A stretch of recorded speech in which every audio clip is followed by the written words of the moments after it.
Hey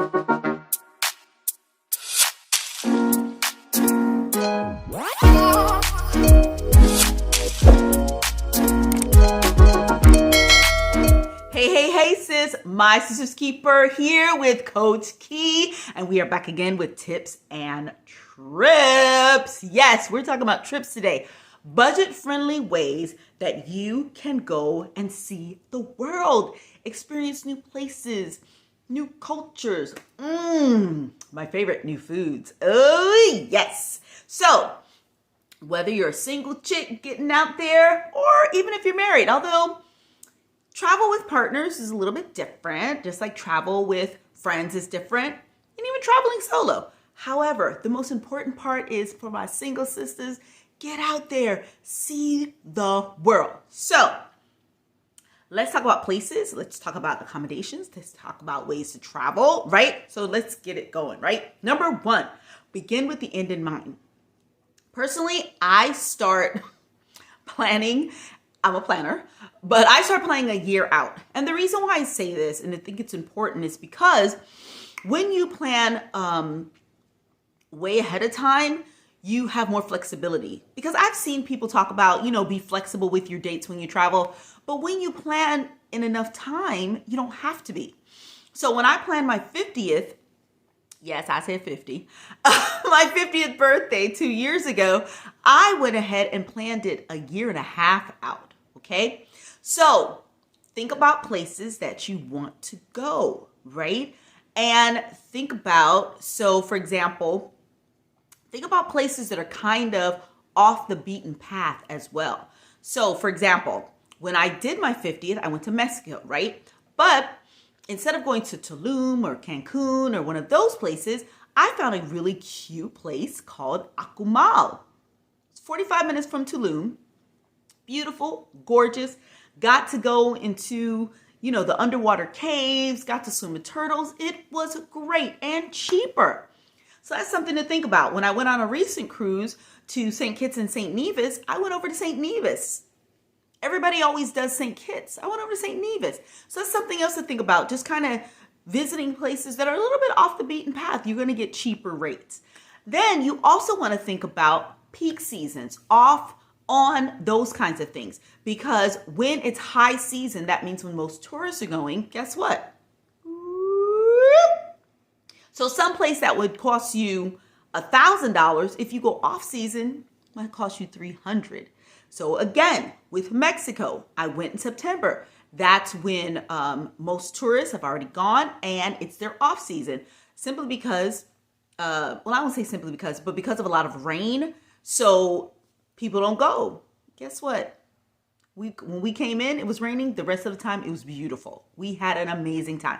So something to think about as well. So redo that research. Next, you want to think about accommodations. I love to do Airbnbs, Vrbo.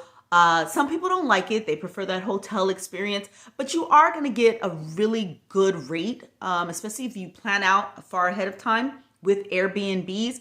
Also, because there's a kitchen area, you can cook your own meals instead of having to go out all the time and buy food. So that also makes it cheaper. You can also do payment plans with Airbnbs and Vrbos, so you can kind of plan it out, right? So that's something else to think about, is your accommodations. And also using your reward points. So you can use your reward points for your hotels. You can use your reward points. What I did when I took my mother for her 70th to North Carolina. I think North Carolina. Anyways, I used my reward points to rent a car. Girl. A car that should have cost me about $800 for the week cost me $300 when I used my reward points. Okay, so that's another thought, right? And then you also want to talk about, when I'm talking about traveling, so I kind of already started to segue into that with rental cars, right? But also, one of the things that I do is I put a Google alert for Google Travel, and it will tell me when the airplane prices drop. And that was really good for me too, because like I said, when I planned my big 50, we went ahead and as soon as those prices dropped for Mexico, we snagged those prices because I think we paid maybe like $230 on a decent airline with, not having to pay a bunch of extras. So that's another thing that you want to think about. So those are all great things. Another thing is just kind of like, bonus. Here's your bonus is that when you are traveling, think about using local guides. Of course, you want to make sure they're reputable. Make sure that, especially if you go, on a cruise line. Oh, that's my other travel I forgot to tell you about. Cruise lines. I love it because it's the best way. I think it's the best way to see the islands. You can see multiple islands. You're in a floating hotel, basically. And again, you could do payment plans with cruises. A lot of times people think that you have to pay it all at once. You don't have to. So if you're thinking about that, included in the link, I will put a great travel agent. Mention My Sisters Keep Her, and she will give you a great deal. Okay, I'll put that in the link. But back to cruising. So whenever I get off cruise ships, I use the locals. You can see the whole island for $25, $35 versus using, and if you want to use the cruise lines, because especially if you're traveling solo, I understand. But using the local guides is also a great way for you to save money. I'm not trying to take money away from the cruise lines, so don't come after me, my favorite cruise liners. But it's a great way to save money. So those are my budget-friendly tips. I'm telling you, they've worked for me. I have been to Mexico. I've been to Australia. I've been to New Zealand. I've been to Bora Bora, Moorea, Tahiti. I've been to the Caribbean islands, Trinidad and Tobago. I've been to St. Kitts, St. Nevis, St. Thomas, St. Lucia, Haiti.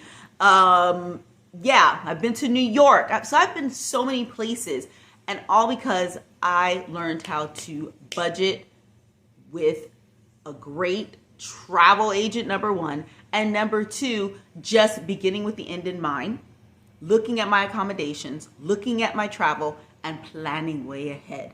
Sis, you can do it. Get out there, get out there. Oh, don't forget to hit the subscribe button.